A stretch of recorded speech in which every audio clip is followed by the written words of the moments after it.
ڕێز و سڵاو بۆیەوە بینەرانی خۆشەویستی تەلەڤیزیۆنی کۆمەڵە. بە یارمەتی ئاوڕێیانی ئاوکار ماتوونێتەوە خزمەتتان بۆ پێشکەشکردنی گەشتی هەواڵەکانی سەر لە بەیانی ئەمڕۆی سێشەممە. سەرەتا سەردێڕی چەند هەواڵ.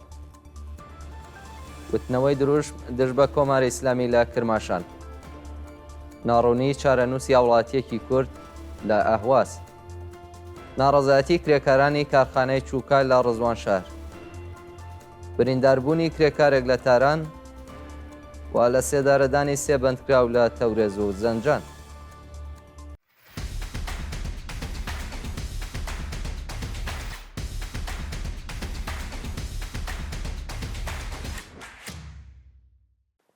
وتنەوەی دژ بە کۆماری ئیسلامی لە کرماشان.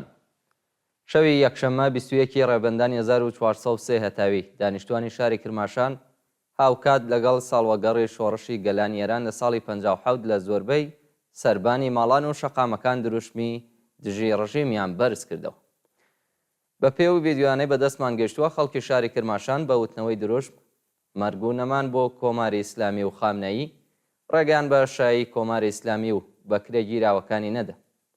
ڕۆژی یەکشەمە 21 ڕێبەندان کارمەندان لەلایەن بەرپرسان و فەرمانگەکانەوە لە ڕێگەی کورتەنامەوە ئاگادار کراونەتەوە کە پێویستە لە ڕێپێوانی 22 ڕێبەنداندا بەشداری بکەن، بەڵام سەرەڕای هەموو هەوڵەکانی کۆماری ئیسلامی بە تەنیا کەسانی سەربەڕژیم بەشداریان لەو ڕێپێوانەدا کرد و بۆ جارێکی دیکە خەڵک بە سەرکەوتووی دژ بە ڕژیمی ناکارەمەی کۆماری ئیسلامی وەستاوە و شانەوەی حکوومەتی شکستی هێنا. ناڕوونی چارەنووسی وڵاتیەکی کورد لە ئەهواز.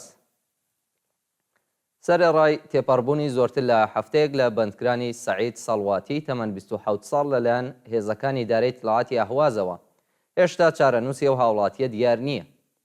ناوبراو ڕۆژی دووشەممە 15 ڕێبەندان 1403 هەتاوی لەلایەن هێزەکانی هێزە ئەمنیەکانی کۆماری ئیسلامیەوە بەبێ بەڵگەی قەزایی دەست بەسەر کرا و سەرەڕای بە دوواداچوونەوەی بنەماڵەکەی هێشتا هیچ زانیاریەک سەبارەت بە شوێنی ڕاگرتن و ئەو تۆمەتانەی خراونەتە پاڵ دۆسیەکەی لەبەردەستانیە.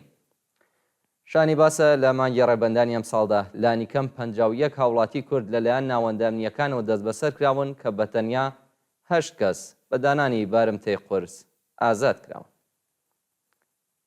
ناڕەزایەتی کرێکارانی کارخانەی چووکە لە ڕزوان شار.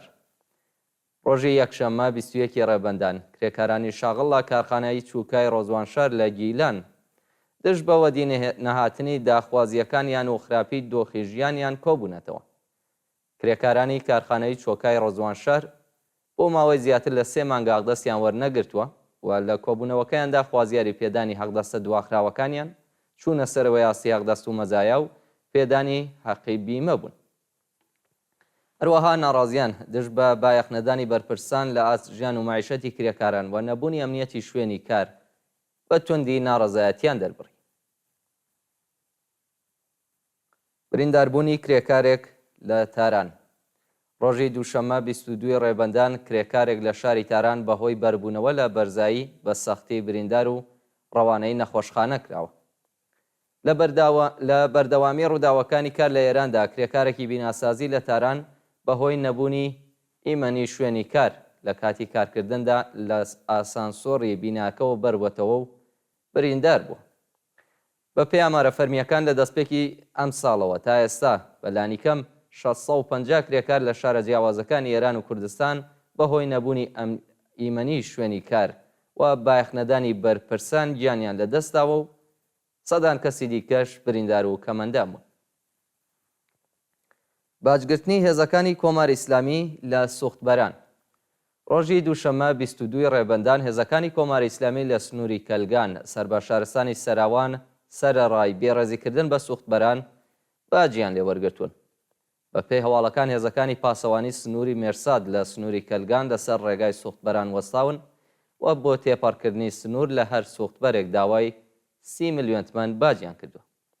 جێگای ئاماژەیە کە لە پارێزگای سیستان و بەلوچستان بەهۆی نەبوونی دەرفەتی پیشەیی و هەروەها سیاسەتی کۆماری ئیسلامی بۆ بێبەشکردنی و پارێزگای لە دەرفەتی پەروەردەیی زۆرێک لە شارۆمەندانی بەلوچ ڕوو لە پیشەی سوختبەری دەکەن کە بەو هۆیەوە ساڵانە ژمارەیەکی زۆر لە دانیشتوانی ئەو پارێزگایە بەهۆی تەقەی ڕاستەوخۆی هێزەکانی ڕژیم تەقینەوەی مین و ڕووداوی هاتوچۆ گیانیان لە دەستەدەنیان کەمەندامە بن. دۆخی خراپی تەندروستی حەمیدە زارع لە بەندیخانەی ئێڤین. حەمیدە زارع بەندکراوی سیاسی پێشوو و لە دەست بە سەرکراوانی شۆڕشی ژن ژیان ئازادی بەهۆی ئەشکەنجە و ئازاری لە دادگا دۆخی تەندروستی لە خراپیدایە. ناوبراو لە دەست بە سەرکراوانی چلەی حەدیس نەجەفی و دژبەرانی حیجابی ئیجباریە و بەم بۆنەیەوە بارها لەلایەن ڕژیمەوە دەست بەسەر کراوە. ئێستا و بەندکراوە سیاسیە کە بە تازەیی دیسان دەست بەسەر و ڕەوانەی بەندیخانەی ئێڤین کراوە لەلایەن بەکرێگیراوانی ڕژیمەوە بە سەختی ئەشکەنجە و ئازار درراوە و تەنانەت لە سەرەتاییترین دەرمانەکان و مافی پەیوەندیگرتن لەگەڵ بنەماڵەکەشی بێبەش کراوە. ئازادی مەریەم یەحیەوی لە زیندانی ئێڤین. ڕۆژی یەکشەممە 21 ڕێبەندانی 1403 هەتاوی مەریەم یەحیەوی بەندکراوی سیاسی پاش تێپەڕکردنی ماوەی بەندکرانی لە زیندانی ئێڤین ئازاد کرا و هەر دوای ئازادبوونی ناڕەزایەتی خۆی دەست بە لە سێدارەدانی بەندکراوان دەربڕی. بە پێ وێنانەی بڵاوکراونەتەوە ئەو چالاکوانە سیاسیە پاش ئازادبوونی لە زیندان بە بەدەستەوەگرتنی پلاکاردی نابۆ سێدارە و هەڵوەشاندنەوەی سێدارە بۆ هەموو بەندکراوان ناڕەزایەتی خۆی لە دژ بە سێدارەدانی بەندکراوان دەربڕی و خوازیاری هەڵوەشاندنەوەی حکمی سێدارەی پەخشان عەزیزی و وریشە مورادی و بەندکراوانی سیاسی ڕاگیراو لە زیندانی ئێڤین بوو. کوژران و برینداربوونی سێ شارۆمەندی بەلوچ بە تەقەی ڕاستەوخۆی هێزەکانی ڕژیم. ڕۆژی شەممە 20 ڕێبەندان لە بازاڕی شاری زاهێدان شارۆمەندێکی بەلوچ بە تەقەی هێزەکانی کۆماری ئیسلامی گیانی لەدەستاوە و دوو کەسی دیکەش بریندار و دەست بەسەر کراون. بە پێی راپۆرتەکانی ڕێکخراوەکانی مافی مرۆڤ شارۆمەندێکی بەلوچ بە ناوی محەممەد کەبدانی تەمەن 21 ساڵ کوڕەپوری خودانور لەجەهی لە گیانبەختکردوانی هەینی خوێناوی زاهێدان بە تەقەی ڕاستەوخۆی هێزەکانی ڕژیم دەست بەجێ گیانی لەدەستاوە و هەروەها دوو شارۆمەندی دیکەی بەلوچ بە ناوەکانی حامد کەبدانی تەمەن 19 ساڵ و ئەحمەد نەهتانی لە هەمان ڕووداودا بە سەختی بریندار بوون و لەلایەن هێزە ئەمنیەکانەوە دەست بەسەر کراون. و دوایین هەواڵمان سەبارەتە بە لە سێدارەدانی سێ بەندکراو لە شارەکانی تەورێز و زەنجان. لە ڕۆژانی شەممە و یەکشەممە 20 و 21 ڕێبەندان سێ بەندکراو بە تۆمەتی دەستدرێژی سێکسی و پەیوەندیدار بە مادە هۆشبەرەکان لە زیندانەکانی تەورێز و زەنجان ئێعدام کراون. بە پێی راپۆرتەکان دوو بەندکراو بە ناوەکانی شەهرام مەنافزادە تەمەن 33 ساڵ و فەرهاد عەبدولی تەمەن 29 ساڵ بە تۆمەتی دەستدرێژی سێکسی لە زیندانی تەورێز لە سێدارە دراون. هەروەها بەندکراوێکی دیکە بە ناوی عەلی ڕەزایی تەمەن 50 ساڵ بە تۆمەتی پەیوەندیدار بە مادە هۆشبەرەکان لە بەندیخانەی ناوەندی زەنجان لەلایەن کۆماری ئیسلامیەوە ئێعدام کرا. بینەرانی خۆشەویست گەشتی هەواڵەکانی ئەمڕۆتان پێشکەش کرا. کات و ساتێکی خۆش بۆ هەموو لای.